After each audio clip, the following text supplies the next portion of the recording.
به نام خدا. از سری کتاب‌های انگیزشی رازهای موفقیت نوشته آنتونی رابینز. بخش اول، تصمیم گیری و تعیین اهداف. همه ما می‌دانیم که برای گرفتن نتایج جدید باید فعالیت‌های تازه داشته باشیم. اما خوب است بدانیم که همه رفتارهای ما حاصل یک تصمیم هستند. قدرت تصمیم گیری قدرت تغییر است. در نهایت سرنوشت ما را تصمیم‌های ما تعیین می‌کند، نه شرایط زندگی. زندگی امروز ما نتیجه تصمیم‌های قبلی ماست. درباره اینکه با چه کسی وقت بگذرانیم، چه چیزی را بیاموزیم، چه اعتقادی داشته باشیم، اهل پافشاری و اصرار باشیم یا تسلیم شدن، اینکه ازدواج کنیم یا نکنیم، چه بخوریم و یا چگونه فردی باشیم و چه ظرفیتی داشته باشیم. ما دارای رؤیاها و آرزوهایی هستیم. ما می‌خواهیم باور کنیم که در درون وجود خود قدرت خاصی داریم. می‌توانیم تغییر ایجاد کنیم. می‌توانیم به راحتی در دیگران نفوذ کنیم و می‌توانیم دنیای خود را به صورت دنیای دلخواه خود درآوریم. شما چه آرزویی دارید؟ شاید آن را فراموش کرده اید. به نظرتان اگر آرزوهایتان برآورده میشد، حال و روز شما به چه صورت بود؟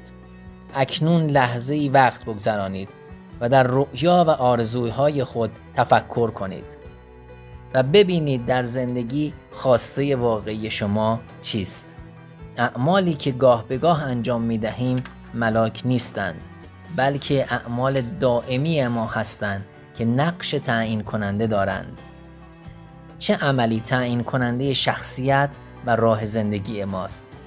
پاسخ این سوال در تصمیمات شما نهفته است. در لحظات تصمیم گیری است که سرنوشت ما رقم زده می شود. بیشتر اعتقاد من این است که آنچه سرنوشت ما را تعیین می کند شرایط زندگی ما نیست، بلکه تصمیم هایی هست که می گیریم. اگر مسائلی در زندگی شما هست که از آن راضی نیستید، مثلا در زمینه رابطه با افراد، سلامت جسم و یا مسائل شغلی، همین حالا تصمیم بگیرید که بلافاصله تغییری در آن ایجاد کنید. درست مانند تمرین در ورزش است. هرچه بیشتر تصمیم بگیرید، قدرت تصمیم گیری شما بیشتر و بهتر می شود. همچنان که عضلات بدن در اثر ورزش نیرومندتر می شوند، قدرت تصمیم نیز با تمرین افزایش می یابد. باید خود را مقید کنیم که از اشتباهات خود درس بگیریم، نه اینکه با خود بجنگیم و خود را سرزنش کنیم. اگر از خطاهای خود درس نگیریم، در آینده نیز آنها را تکرار خواهیم کرد.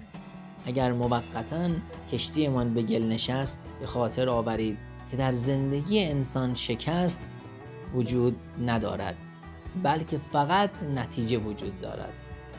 در گذشته چه اشتباهی کرده اید که بتوانید از آن برای بهبود زندگی امروز خود بهره برداری کنید؟ موفقیت و شکست معمولاً منشأ واحدی ندارند. معمولاً شکست نتیجه انجام ندادن عملی مانند زدن یک تلفن، رفتن 1 کیلومتر راه یا اظهار عشق و محبت به شخصی می باشد.